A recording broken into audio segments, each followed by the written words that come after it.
ಬೆಳಗಾವಿಯಲ್ಲಿ ಚಳಿಗಾಲದ ಅಧಿವೇಶನಕ್ಕೆ ಪ್ರತಿಭಟನೆಯ ಬಿಸಿ. ಸುವರ್ಣಸೌಧಕ್ಕೆ ಇವತ್ತು ರೈತರ ಜೊತೆ ಬಿಜೆಪಿ ಮುತ್ತಿಗೆ ಹಾಕೋದಕ್ಕೆ ಸಿದ್ಧತೆ.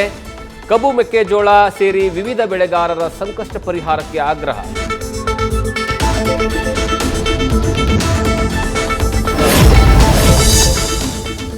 ಕೇಂದ್ರ ರಾಜ್ಯಕ್ಕೆ ಬರೋ ಬಾಕಿ ಹಣ ಬಿಡುಗಡೆ ಮಾಡಬೇಕು. ವಿರೋಧ ಪಕ್ಷದವರು ಹೋರಾಟ ಮಾಡಬೇಕಾಗಿರೋದು ಕೇಂದ್ರದ ವಿರುದ್ಧ.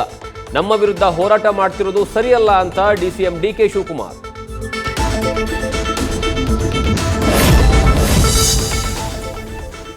ರಾಜ್ಯ ಸರ್ಕಾರ ರೈತ ವಿರೋಧಿ ನೀತಿ ಅನುಸರಿಸ್ತಾ ಇದೆ. ಇದರ ವಿರುದ್ಧ ನಾವು ಪ್ರತಿಭಟನೆಯನ್ನ ನಡೆಸ್ತಾ ಇದ್ದೇವೆ. ನ್ಯೂಸ್ ಫಸ್ಟ್ಗೆ ಬಿಜೆಪಿಯ ರಾಜ್ಯಾಧ್ಯಕ್ಷ ಬಿವೈ ವಿಜಯೇಂದ್ರ ಪ್ರತಿಕ್ರಿಯೆ.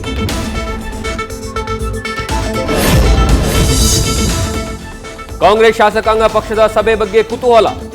ಸದನ ಸಮರಕ್ಕೆ ಸೂತ್ರ ಹೆಣೆಯೋದ, ನಾಯಕತ್ವ ಗೊಂದಲ ಚರ್ಚೆಗಳಿಗೆ ಇತಿಶ್ರೀ ಹಾಡೋದ. ಸಿಎಲ್ಪಿ ಸಭೆಯಲ್ಲೂ ಪ್ರತಿಧ್ವನಿಸುತ್ತಾ ಬಣ ಬಡಿದಾಟದ ಸದ್ದು.